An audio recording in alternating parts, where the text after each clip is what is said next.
یعنی ان کے پاس سب کچھ ہے، ان کے سامنے سب کچھ ہے، لیکن اس کے باوجود بھی یہ ڈرتے نہیں ہیں، خوف نہیں کھاتے۔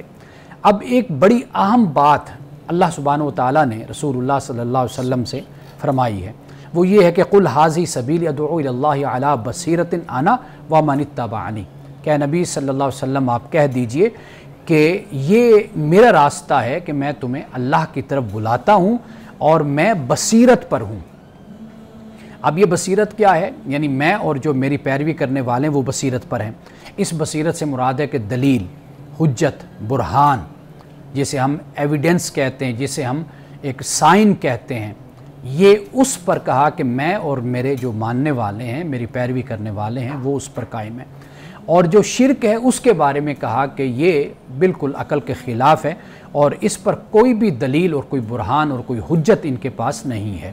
پورے قرآن پاک کو پڑھیے، اس میں اللہ سبحانہ و تعالیٰ نے اسی بات کو بڑی وضاحت کے ساتھ بیان کیا ہے کہ یہ سب کچھ ظن اور گمان پر ہی قائم ہے، ان کا جو بھی ان کا نظریہ اور خیال ہے۔ تو اللہ پاک کہتا ہے کہ اب میری طرف سے تمہارے پاس کوئی علم ہے، کوئی علم آیا ہے تمہارے پاس؟ تو واضح بات ہے کہ یہ لوگ افترا باندھتے ہیں۔ تو یہاں پہ رسول اللہ صلی اللہ علیہ وسلم نے اسی بات کو بیان فرمایا کہ میں اور جو میری پیروی کرنے والے ہیں، اللہ نے کہا کہ آپ یہ کہہ دیجئے کہ ہم سب بصیرت پر، ہم دلیل پر، حجت پر اور برہان پر ہم کھڑے ہوئے ہیں۔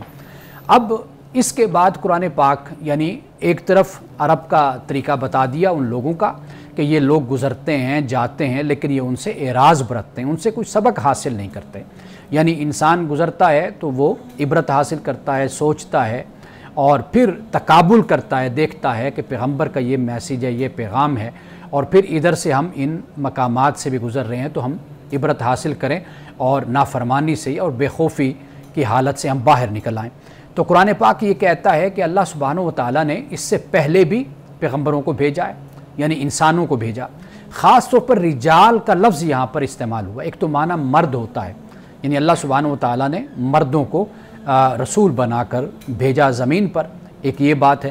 دوسرا یہ ہے کہ انسانوں کو بھیجا، آدمیوں کو بھیجا۔ وہ بھیجنے کی وجہ کیا ہے؟ اس کی وجہ یہ ہے کہ جب انسان ہی مخاطب ہیں تو پھر ان سے بات کرنے والا بھی تو انسان ہی ہوگا۔ اس لیے کہ اگر زمین پر فرشتے بستے ہوتے تو اللہ سبحانہ و تعالیٰ پھر فرشتوں کو بھیجتا۔ تو قرآن پاک اس بات کو بھی بیان کرتا ہے کہ یہ کفار تقاضا کرتے ہیں کہ فرشتے کیوں نہیں آتے؟ تو اللہ پاک یہ کہتا ہے کہ اگر زمین پر میں فرشتوں کو بھی بھیجوں، وہ تم سے کلام کرنے کے لیے پھر انسانی لباس پہنیں گے، یعنی انسانی صورت اور شکل میں تمہارے پاس آئیں گے۔ کیوں؟ اس لیے کہ تم انسان ہو، وہ فرشتہ ہے۔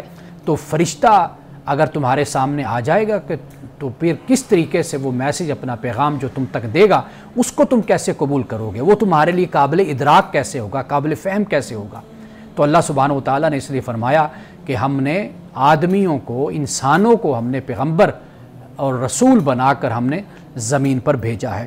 اب اس کے بعد آخری بات جو اللہ سبحانہ و تعالیٰ بیان فرماتا ہے وہ یہ ہے کہ پیغمبر مایوس ہونے لگے تو اللہ سبحانہ و تعالیٰ کی طرف سے پھر مدد آئی، اور وہ لوگ کہ جن کو ڈرایا گیا، جن کو کہا گیا کہ بھئی آخری دن آنے والا ہے قیامت کا، جب حساب و کتاب ہوگا، تو وہ لوگ اس وقت اس کو جھوٹا خیال کرنے لگے۔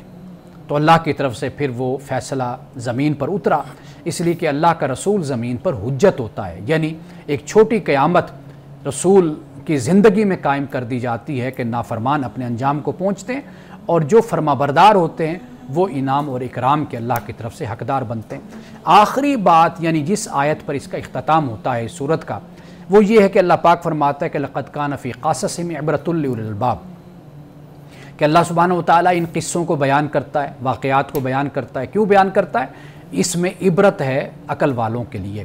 اب عقل والے دو طرح کے ہوتے ہیں قرآن پاک میں۔ ایک عقل رکھنے والا وہ ہے کہ جو سوچنے اور سمجھنے کی صلاحیت اللہ نے سب کو دے رکھی ہے، لیکن ایک عقل وہ ہوتی ہے کہ جس میں انسان اپنا تزکیہ کرتا ہے، اپنے آپ کو اس قابل اور اس میسیج کے سمجھنے اور اس کی پاکیزگی تک اپنے آپ کو پہنچانے کی کوشش کرتا ہے۔ یعنی جیسے ایک انسان تربیت یافتہ ہے اور ایک انسان غیر تربیت یافتہ ہوتا ہے، اسی طرح ایک عقل ہے جو تربیت یافتہ ہے، ایک عقل وہ ہے کہ جو تربیت یافتہ نہیں ہے۔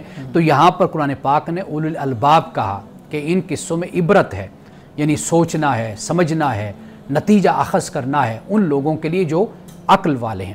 اب ناظرین کرام ایک بات ہمیں یہاں پر یہ سمجھ آ جاتی ہے کہ قرآن پاک نے اگر ہسٹری کو بیان کیا ہے وہ اس لیے نہیں بیان کیا کہ جیسے رستم و سہراب کے قصے اور واقعات ہوتے ہیں جس میں سبق تو کوئی نہیں ہوتا، بس اس میں ایک سکون اور اطمینان کا ایک لطف اور تفریح کا ایک ذریعہ ہوتا ہے، لیکن قرآن پاک نے تاریخ کے اس پہلو کو اجاگر کیا ہے کہ اگر قرآن تاریخ کو بیان کرتا ہے، ہسٹری کو بیان کرتا ہے، تو اس کا پہلو یہ ہے کہ تم اپنے کردار کا احتساب کرو، دیکھو پہلی امتوں نے، پہلی اقوام نے یہ غلطیاں کی تھی، تم کہیں یہ غلطیاں نہ کرنا۔ وہ جس عذاب سے یا جس ادبار سے یا زوال سے دو چار ہوئی تھی، تم اس ادبار اور اس زوال سے کہیں تم نہ دو چار ہو جانا، بلکہ اللہ سبحانہ و تعالیٰ نے دو کریکٹر، دو کردار انسانوں کے سامنے رکھ دیے ہیں۔ وہ اس طرح رکھے ہیں کہ جیسے دن اور رات کا وقت ہوتا ہے، کہ جیسے سفیدی اور سیاہی ہوتی ہے، اسی طرح اللہ تعالیٰ نے ظلم اور ایمان کو، شرک کو، اسلام کو اللہ تعالیٰ نے بالکل دو حصوں میں واضح کر دیا ہے۔ تو یہ بات ہے کہ جو ہمیں سمجھنی چاہیے۔ اب اس کے بعد جو اللہ سبحانہ و تعالیٰ قرآن پاک کے بارے میں یہ فرماتا ہے کہ یہ قرآن اللہ کا کلام وہ ہے کہ جو افتراء نہیں ہے، یعنی اس کو گھڑا نہیں گیا، اس کو کسی انسان نے بنایا نہیں ہے، اور پھر کہا کہ جو پہلے نازل ہوئی کتابیں قرآن ان کی تصدیق کرنے والا ہے، اور پھر قرآن پاک وہ کتاب ہے کہ جو ہر شے کی تفصیل، یہاں پر جو ہر شے کہا ہے چونکہ مخاطب اس وقت جو لوگ موجود تھے اور بنیادی عقائد میں چونکہ ان کی خرابی تھی اور جو ان کے سوالات تھے، جو اعتراضات تھے، اللہ سبحانہ و تعالیٰ نے قرآن پاک میں تفصیل کے ساتھ ان کے سوالات کو، ان کے اعتراضات کو ایڈریس کیا اور ان کی گمراہیوں کو بیان کیا، اور فرمایا کہ قرآن پاک ہدایت اور رحمت ہے اس کے لیے جو ایمان لاتا ہے اور ایمان لانے کا ارادہ رکھتا ہے۔ مولانا صاحب بہت شکریہ۔ یہ جو آخری بات آپ نے کی ہے، میں چاہوں گا آپ اس کو مزید اچھے طریقے سے ایلیبریٹ کیجیے گا۔ یہاں پہ ایک ہمیں وقفہ لینا ہے۔ ناظرین کرام ہمارے ساتھ رہیے گا، ملتے ہیں ایک وقفے کے بعد۔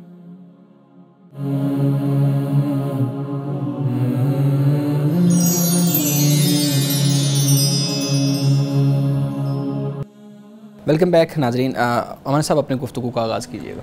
جی خواتین و حضرات، سورۃ یوسف کا اختتام ہے، اور قرآن مجید کے بارے میں جس طرح اللہ پاک نے یہاں بیان فرمایا ہے وہ یہ ہے کہ ہر شے کی تفصیل ہے، یعنی اس سے کوئی ایسا مغالطہ پیدا نہیں ہونا چاہیے کہ ہم یہ تلاش کرنا شروع کر دیں کہ جو چیز بھی دنیا میں ہے وہ قرآن مجید میں ہوگی، تو ایسا تصور درست نہیں ہے۔ قرآن جب کہتا ہے کہ وہ تفصیل کل شیء، تو اس سے مراد یہ ہے کہ جو انسانی ضرورت ہے اور جو عقیدہ ہے، جو اخلاق ہے، جو عبادت ہے، جو معاملات میں اصلاح کی اور ہدایت کی ضرورت ہے، وہ اللہ تعالیٰ نے انسان کو قرآن مجید میں مہیا کی ہیں۔ اور ہدایت ہے قرآن پاک، اس لیے کہ ہدایت دو طرح کا سے ہم اس کو ایکسپلین کرتے ہیں۔ ایک ہدایت کا مطلب یہ ہوتا ہے کہ راستہ دکھا دینا، ایک ہدایت کا مطلب ہوتا ہے کہ مقصد تک، منزل تک پہنچا دینا۔ تو قرآن مجید انسان کی رہنمائی بھی کرتا ہے، اور انسان کے جو داعیات ہیں، انسان کے جو احتیاجات ہیں، انسان کی جو ضرورتیں ہیں، ان کی تکمیل اور ان کو پورا بھی کرتا ہے۔ یعنی انسان کی زندگی کے جو مشکلات اور مسائل، ان کا حل بھی قرآن پاک دیتا ہے۔ تو قرآن پاک انسانیت کے لیے ہدایت کا ایک خزانہ ہے، ایک ذریعہ ہے، ایک وسیلہ ہے جو اللہ تعالیٰ نے عطا کیا ہے۔ آخر میں جو بات ہمیں سمجھنی چاہیے وہ یہ ہے کہ سورۃ یوسف یہ صرف ایک کہانی یا ایک قصہ نہیں ہے، بلکہ یہ ایک سماج کا بھی قصہ ہے، ایک خاندان کا بھی واقعہ ہے، ایک شخصیت کا بیان بھی ہے، اور اس کے علاوہ جو معروضی حالات سیاسی ہیں یہ ان کا بیان بھی ہے۔ ہم لوگوں کو یہ چاہیے کہ سورۃ یوسف کو جب ہم پڑھیں تو ترجمہ کے ساتھ پڑھیں، اور اس انداز سے سورۃ یوسف کا مطالعہ کریں اور سمجھیں کہ جس سے ہمیں زندگی میں رہنمائی ملے، یعنی وہ ہماری زندگی کا جو بھی پہلو ہو، اور خاص طور پر نوجوانوں کے لیے سورۃ یوسف میں بہت بڑا سبق ہے۔ آپ دیکھیے کہ حضرت یوسف علیہ السلام کس امتحان میں ڈالے گئے، کس آزمائش میں تھے، لیکن آپ اپنے کردار اور اعلیٰ کردار کے ساتھ آپ نے ثابت کیا کہ اگر ایک نوجوان چاہے تو وہ اپنے آپ کو گناہوں سے اور معصیت سے اور اپنے آپ کو نافرمانی سے بچا سکتا ہے۔ یہ سب سے اہم سبق ہے کہ جو آج کی نوجوان نسل کے لیے ہے اور آج کے بچوں کے لیے ہے، جو سورۃ یوسف سے ہمیں حاصل ہوتا ہے۔ جی بہت شکریہ مانی صاحب، بہت خوبصورتی کے ساتھ آپ نے اس قصے کا اختتام کیا اور اس کو بیان کیا ہے۔ آج کا جو ہمارا درس تھا یا ہمارا پروگرام تھا اس سے متعلق کچھ ہمارے پاس سوالات ہیں۔ اچھا، سب سے پہلے تو قرآن کریم جو آخری آیات آپ نے بیان کی اس میں باقاعدہ کہا گیا کہ میں شرک کرنے والوں میں سے نہیں ہوں، رسول اللہ صلی اللہ علیہ وسلم کو مخاطب کر کہا گیا کہ ان کو بتائیں کہ میں شرک کرنے والوں میں سے نہیں ہوں۔ بڑا گناہ ہے، قرآن اس کو بڑا گناہ قرار دیتا ہے اور واقعی اس کی مذمت بھی کرتا ہے، لیکن ہم دیکھتے ہیں کہ فی زمانہ ہمیں انکار خدا کا معاملہ نظر آتا ہے ہمارے نوجوانوں میں، ہمارے لوگوں کے اندر، معاشرے کے اندر شرک کا معاملہ کم نظر آتا ہے۔ تو شرک کے بارے میں تو قرآن نے بات کر دی ہے، پوچھنا میں آپ سے یہ چاہتا ہوں کہ کیا انکار خدا کے اوپر بھی جو اعتراضات ہیں، جو سوالات ہوتے ہیں، اس کے اوپر قرآن نے بات کی ہے؟ اور اگر نہیں کی تو پھر اپنے جو نوجوان ہیں وہ اپنے اس مسئلے کا حل قرآن سے کیسے ڈھونڈیں؟ دیکھیے، پہلی بات تو یہ ہے کہ جب ہم شرک کی بات کرتے ہیں تو شرک بھی ایک الہاد ہی کی قسم ہے۔ اچھا، یعنی کہ ایک خدا کا انکار، ٹھیک ہے، وہ اپنی جگہ پر موجود ہے۔ ٹھیک ہے، تو ہم یہ کہیں گے کہ شرک در حقیقت الہاد ہی کا آغاز ہے، کہ ایک خدا کو نہیں مانا بلکہ کئی خداؤں کو مانا اور ان کو تسلیم یعنی وحدانیت سے ہٹ کے اس طرف چلے گئے۔ جی، اور دوسری بات یہ ہے کہ جو اعتراضات آج کے دور میں پیدا ہوتے ہیں، مثال کے طور پر اللہ تعالیٰ کی ذات کے بارے میں، اس کو بہت ہی اچھی انداز سے قرآن پاک میں ایڈریس کیا گیا۔ اچھا، ایک بات۔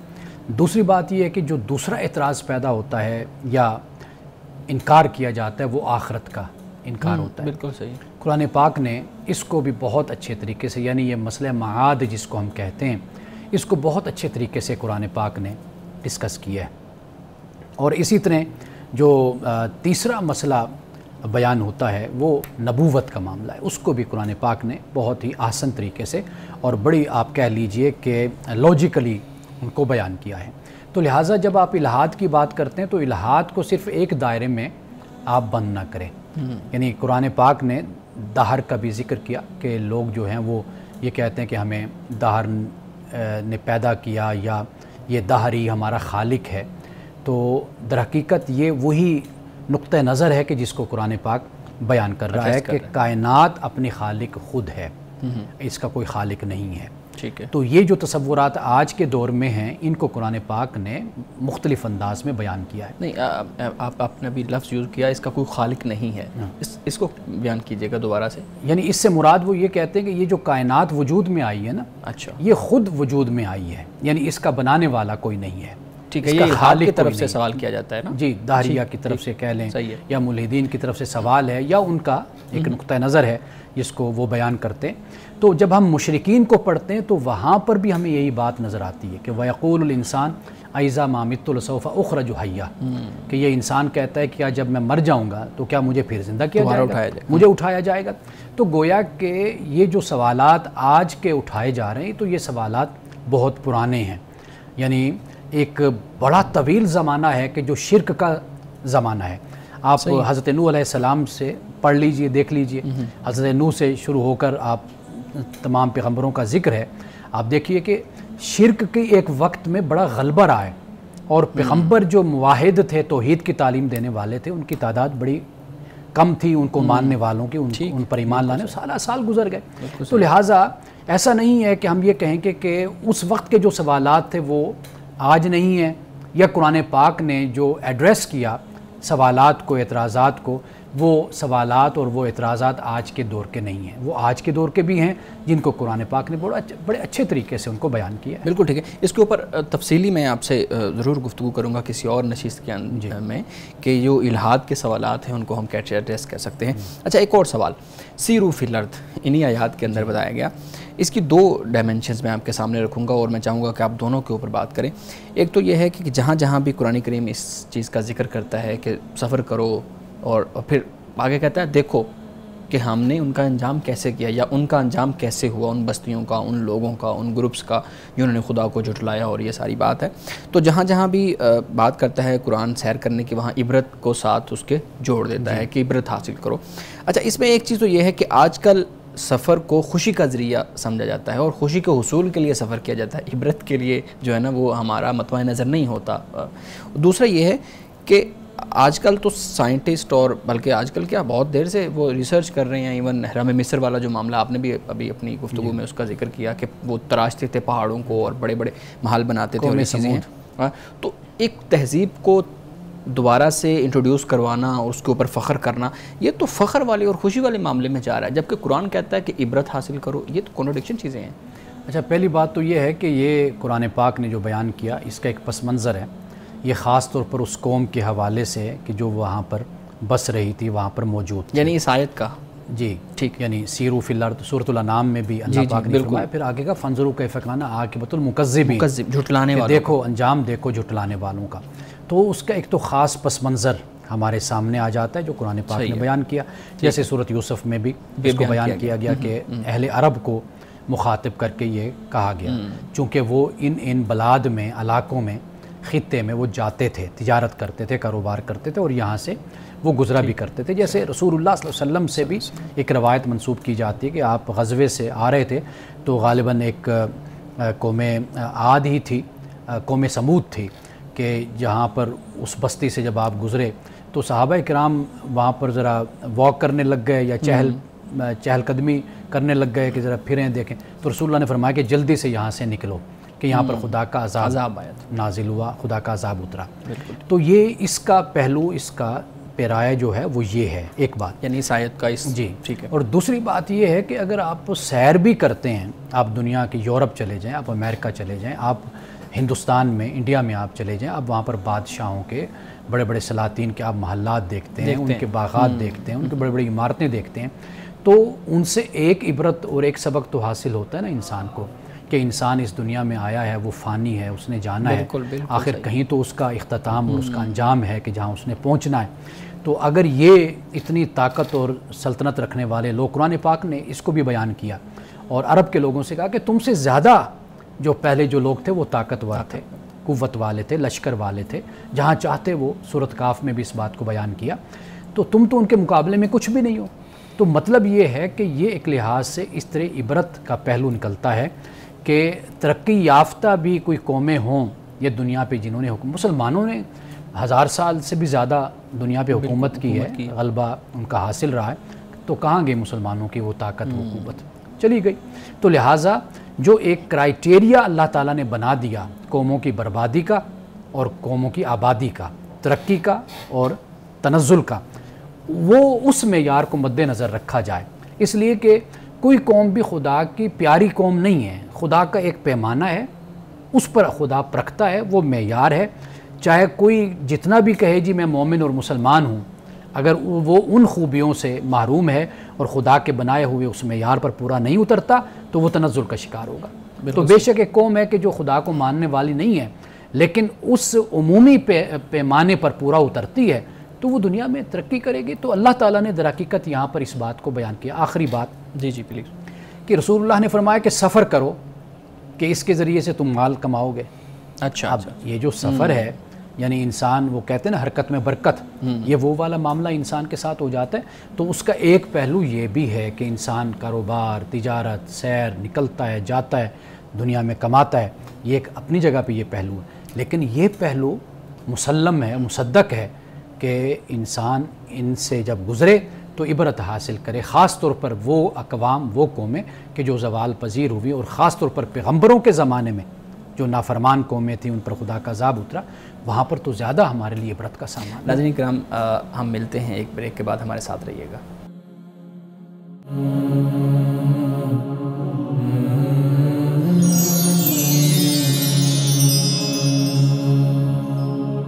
ویلکم بیک ناظرین۔ امان صاحب، آپ گفتگو کر رہے تھے اور سیرو فی الارض اس پہ بات ہو رہی تھی۔ اچھا، آپ نے بڑی اچھے طریقے سے اس کی ایک ڈائمینشن کو بتایا کہ کس طرح اس کو لینا چاہیے۔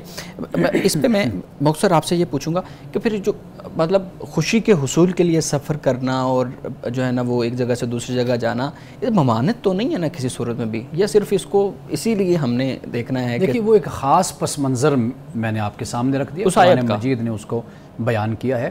باقی اس کے علاوہ انسان سفر کرتا ہے، اپنی جگہ چینج کرتا ہے، اپنا مکان بدلتا ہے، لوگ بدلتے ہیں، انسان دوسرے ملک میں جاتا ہے، تو یہ ایک طبعی اور فطری طور پر انسان کی شخصیت پر، ذات پر اس کے بڑے مثبت اور بڑے اچھے اثرات انسان کی ذات پر مرتب ہوتے ہیں۔ تو لہٰذا اس کی کوئی ممانعت نہیں ہے، یہ مشاہدے میں آتی ہے چیز، یہ تجربے میں آتی ہے، آبزرویشن ہے، آپ دنیا میں نکلتے ہیں، دنیا کو دیکھتے ہیں، لوگوں سے ملتے ہیں، آپ کا ایکسپوجر بڑھتا ہے، یہ بہت ضروری ہوتا ہے۔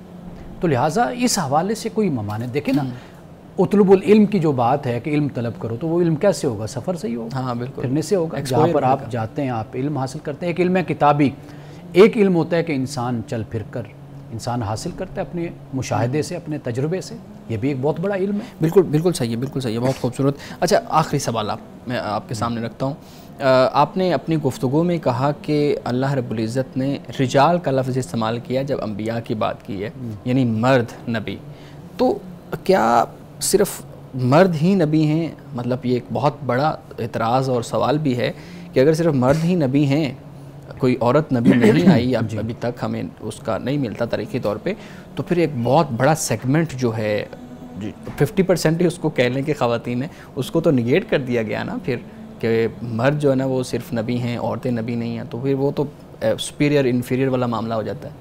دیکھیے ہمارے ہاں اس پر علماء نے کافی بحث کی ہے، یہ پہلے سے ہماری کتابوں میں موجود ہے۔ اچھا صحیح۔ جہاں تک مجھے یاد پڑتا ہے تفسیر قرطبی میں ہے کہ حضرت مریم کو انہوں نے لکھا ہے کہ بھئی ان کو نبی مانا گیا، یعنی رسول اور نبی میں جب علماء فرق بیان کرتے ہیں تو وہاں پر پھر جو نبی ہے وہ اس کا کام یہ ہے کہ وہ دعوت دیتا ہے، لوگوں کو بلاتا ہے، نیکی کی تلقین کرتا ہے۔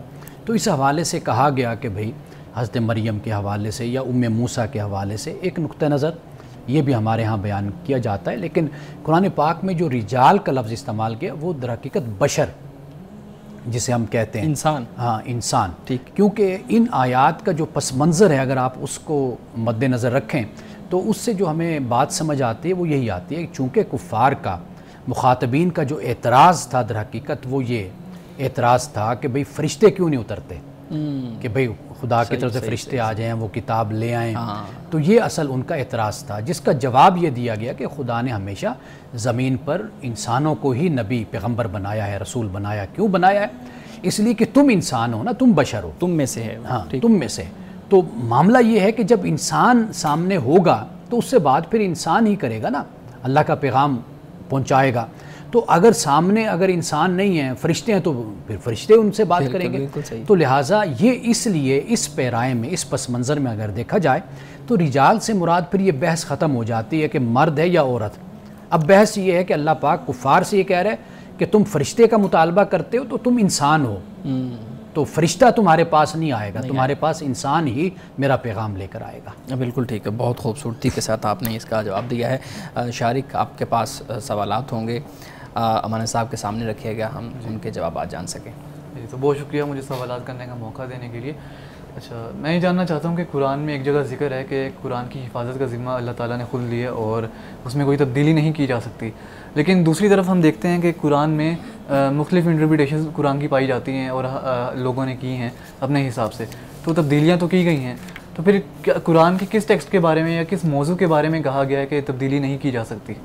دیکھیے پہلی بات تو یہ ہے کہ دو چیزوں میں فرق ہے، ایک تو قرآن کا ٹیکسٹ ہے جی، اور ایک ہے اس ٹیکسٹ کی تشریح، انٹرپریٹیشن، تفسیر، کومنٹری آپ کہہ لیجیے، یہ دوسرے نمبر پر ہے۔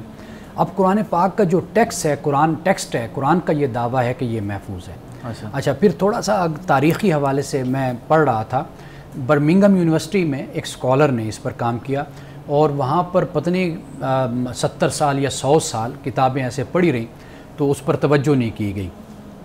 تو وہ جو محقق ہے اس نے جب ان کتابوں کی پڑتال کی، دیکھا، نکالا تو قرآن مجید کی ایک صورت یعنی لکھی ہوئی، اور یہ صورت جو ہے یہ رسول اللہ صلی اللہ علیہ وسلم سے آپ کے 20 سال کے بعد یہ لکھی گئی تھی، وہ صورت جو اس کو ملی، اچھا وہ کہتے ہیں کہ وہ صورت بالکل ویسے ہے، یعنی جو جیسے آج قرآن پاک موجود ہے، یعنی کوئی زیادہ فرق نہیں ہے۔ اگر وہ فرق زیادہ ہے تو وہ بھی لکھنے کا جو طریقہ ہے، رسم الخط حجازی اس وقت تھا تو اس میں وہ لکھا گیا۔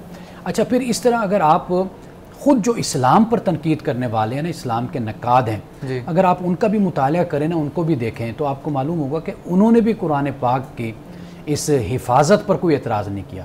اب ولیم میور کو آپ دیکھ لیں جو دا لائف آف محمد بالکل فرام ایتھینٹک سورسز، جو اس کی کتاب ہے اوریجنل سورسز، حالانکہ وہ اس نے بڑی تنقید کی، اور اسی کے جواب کے لیے سر سید نے اپنا انگلینڈ گئے تھے تو پھر خطبات احمدیہ لکھی سر سید نے.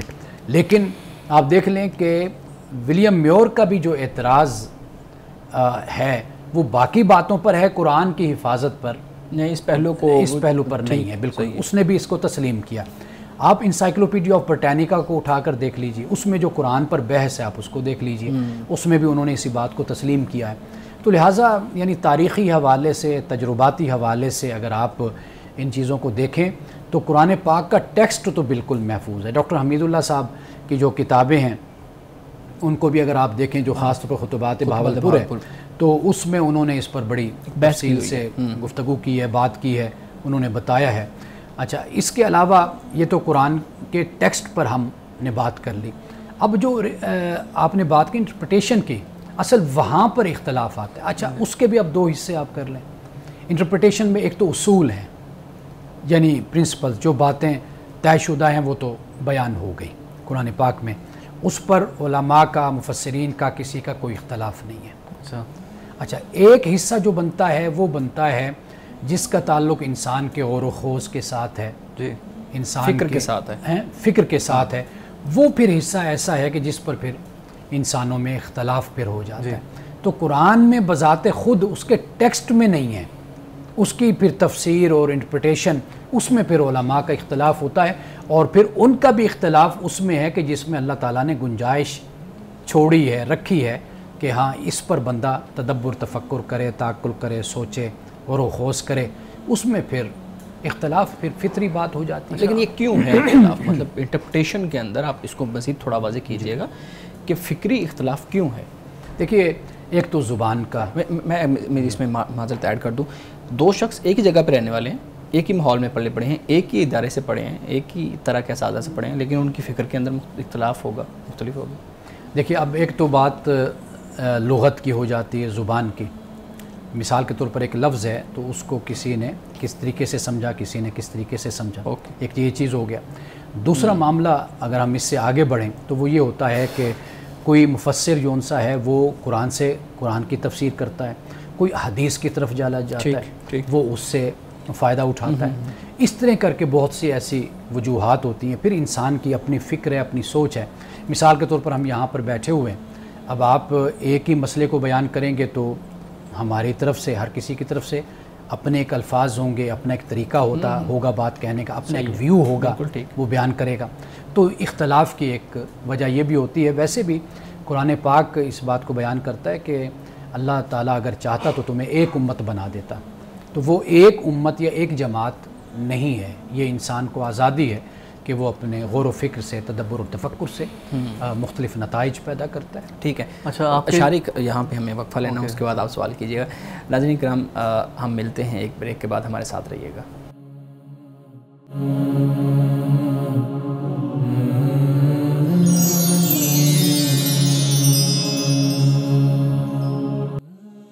Welcome back. شارق آپ سوال کرنے لگے تھے ہمارے ساتھ. جی تو آپ نے جو جواب دیا اس میں سے میں نے 2 پوائنٹس لکھے ہیں. اور پہلا یہ کہ آپ نے بات کی کہ ٹیکسٹ کے اوپر کسی نے تنقید نہیں کی، یعنی کہ جن صاحب کا آپ نے حوالہ دیا انہوں نے بھی یعنی کہ کہا ہے کہ ٹیکسٹ مکمل ہے، اور جو ناقد ہیں اصل میں. پر مجھے ایسا لگتا ہے، میرا پوائنٹ ہے کہ جب آپ کرٹیسزم کرتے ہیں کسی چیز پر تو اس کے لیے پہلا اصول یہ کہ آپ اس کو مانیں کہ وہ ہے. تو میرے خیال میں اس لیے شاید کہا جا سکتا ہے کہ ٹیکسٹ کے اوپر نے اختلاف نہیں رکھا تاکہ اس پر بات کی جا سکے. اور دوسرا یہ جب میں نے ٹیکسٹ کی بات کی تو میں نے یہ ٹیکسٹ کی بات نہیں کی تھی مکمل طور پر، بلکہ اس کی انٹرپریٹیشن کی ہی بات کی تھی کہ جو ٹیکسٹ ہے جو محفوظ ہے، جس کو تبدیل نہیں کیا جا سکتا، اس کا ایک مطلب بھی ہوگا جس کو اس کے سیاق و سباق سے ہٹ کر نہیں سمجھا جا سکتا. تو وہ سیاق و سباق کیا ہے؟ کیونکہ ہر کوئی اپنا اپنا سیاق و سباق لے کر پھر رہا ہے، اور کیا یہ جو سیاق و سباق ہیں الگ الگ، کیا یہ کانٹراڈکٹری نہیں ہو جاتا ہے اس دعوے سے کہ سب جو ہے وہ محفوظ ہے؟ اچھا پہلا جو آپ کا پوائنٹ ہے نا، دیکھیے اگر کوئی ایسی بات ہوتی جو لوگ جو کریٹیکل تھنکنگ آپ کہہ لیجئے، یا جو لوگ کرٹیسائز کرنا چاہتے ہیں اور جو بالکل اوپنلی بات کرتے ہیں تو وہ ضرور اس ایشو کو لیتے اگر کوئی ایسی بات ہوتی قرآن کی حفاظت کے حوالے سے. یعنی مستشرقین کو بھی اگر آپ اٹھا کر دیکھ لیں، ان کو بھی آپ دیکھیں تو وہاں پر بھی جو اعتراضات کیے جاتے ہیں وہ اس نوعیت کے ہرگز نہیں ہوتے کہ وہ یہ کہیں کہ قرآن پاک میں کوئی تفریق پیدا ہو گئی. یعنی زیادہ سے زیادہ ان کا اعتراض یہ ہوگا کہ دیکھو فلاں روایت میں یہ لکھا ہے، فلاں روایت میں یہ لکھا ہے، فلاں کہ ہاں یہ آپ تدوین کی بات کرتے ہیں. وہ ساری جو روایات ہیں ان کا بھی جائزہ لیا گیا، اس پر بھی بات کی گئی، اس پر بھی کام ہوا ہے. لیکن جو قرآن پاک کا ٹیکسٹ ہے، اس کا جو متن ہے، اس پر کسی کا بھی اس طریقے سے اعتراض نہیں ہے کہ جس پر یہ کہا جائے کہ دیکھیں جی یہ آیت یا یہ مقام یہ پہلے اس طریقے سے بیان تھا، اب دیکھیے یہ فلاں نسخے میں اس طریقے سے اس کو بیان کیا گیا. ڈاکٹر حمید اللہ صاحب کا میں نے حوالہ دیا، جرمنی میں باقاعدہ طور پر ایک ادارہ اس طرح کا موجود ہے. ابھی ہمارے ایک دوست بھی وہاں سے ہو کر آئے تو وہاں پر تقریباً ساری اسلامی دنیا سے دوسری جگہوں سے قرآن پاک کے بڑے نسخے منگوائے گئے اور پھر ان نسخوں کو ٹیلی کر کر دیکھا گیا اور نتیجتاً جو رپورٹ سامنے آئی وہ رپورٹ یہی تھی کہ قرآن پاک میں کوئی اتنا بڑا اختلاف موجود نہیں ہے. اگر کوئی ایسا ہے تو وہ ممکن ہے کہ کاتب نے لکھا اور اس کے لکھنے میں، جیسے ہم کتابت کرتے ہیں تو کتنی پروف ریڈنگ ہمیں کرنی پڑتی ہے، کوئی نہ کوئی مسٹیک، کوئی نہ کوئی غلطی رہ جاتی ہے. تو وہ اس طرح کی کوئی مسٹیک تو ان نسخوں میں موجود ہے، لیکن اس طرح کی کوئی بڑی غلطی نہیں ہے کہ جس کی بنیاد پر یہ کہا جائے کہ قرآن پاک میں کوئی تحریف ہوئی ہے. ایک بات تو یعنی ابھی ہم صرف ٹیکسٹ کی بات کر رہے ہیں. جی ٹیکسٹ کی، ایک تو یہ بات ہوگی. دوسری بات میں یہ گزارش کروں گا کہ آپ قرآن مجید کو اس وقت فی الحال عارضی طور پر آپ کہیے کہ قرآن پہ ہم نہیں بات کر رہے ہیں. آپ کوئی بھی کتاب اٹھا لیجئے، کسی کی بھی اٹھا لیجئے، تو اس پر آخر ایک ویو نہیں ہوگا، دو نہیں ہوں گے، تین نہیں ہوں گے، چار نہیں ہوں گے. آپ کسی کو بھی لے لیں تو مثال کے طور پر اقبال کو آپ پڑھ کر دیکھ لیں. اب اس کی شاعری پر کتنے کتابیں ہیں اور کتنا اختلاف ہے.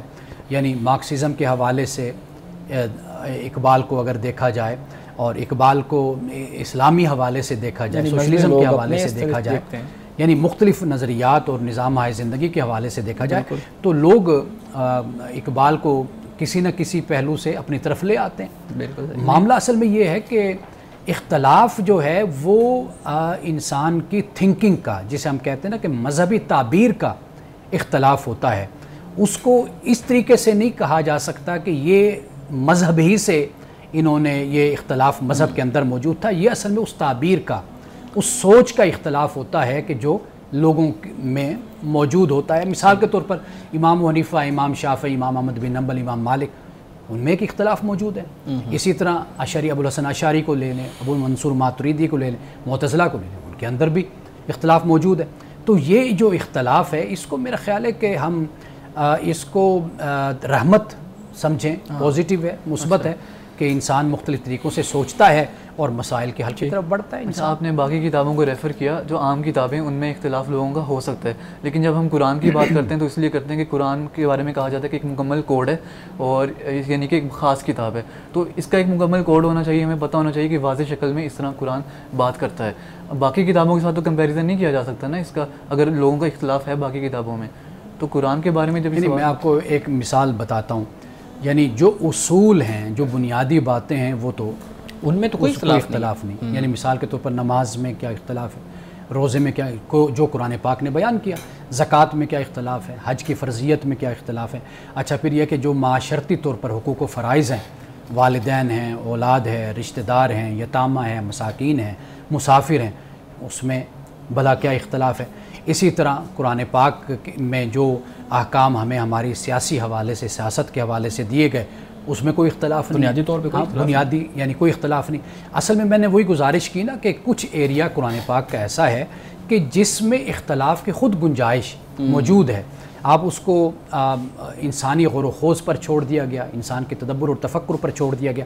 پھر اس کا کوئی تعلق آپ کے بلیف کے ساتھ بھی نہیں بنتا. یعنی ایسا نہیں کہ کوئی یہ کہے کہ نماز قرآن پاک نے اس کا حکم نہیں دیا، کوئی ایک کہے جی نماز کا حکم اللہ نے دیا ہے. ٹھیک ہے، یہ بات کوئی اختلاف نہیں ہوگا. کسی عالم، کسی مفسر میں کوئی آپ کو اختلاف نظر نہیں آئے گا. تو اصل معاملہ یہ ہے کہ جس میں اختلاف کی گنجائش ہے اسی میں ہی علماء کے درمیان اختلاف ہوئے. دیکھیں اگر وہ معاملات کے جو آپ کے تمدن سے تعلق رکھتے ہیں, آپ کے معاشر سے تعلق رکھتے ہیں, اگر ان میں بھی ایک سخت پیمانہ دے دیا جاتا, احکام دے دیے جاتے, تو لوگوں کی زندگی بڑی اجیرن ہو جاتی. تو اس لیے اللہ سبحانہ و تعالیٰ نے چند احکام دے دیے کہ یہ طے شدہ بات ہے, باقی جو کچھ بھی ہے وہ آپ کے لیے میدان کھلا ہے, آپ کی عقل ہے, آپ کی سوچ ہے, فکر ہے, آپ اس کے ساتھ اپنی زندگی میں سفر کریں. دنیا نے آخر آگے بڑھنا تھا, یہ تو نہیں نہ تھا کہ انسان کا تمدن اور انسان کا رہن سہن اسی جگہ ہی ٹھہر جانا تھا, روک نہیں دیا, آگے بڑھنا تھا. اس لیے چند احکام اصولی دے دیے کہ اس کے مطابق تم نے اس کو نافذ رکھنا اپنی زندگی میں. باقی معاملات میں اجتہاد ہے, انسان کے پاس عقل ہے, اس کو بندہ اختلاف پھر کر سکتا ہے.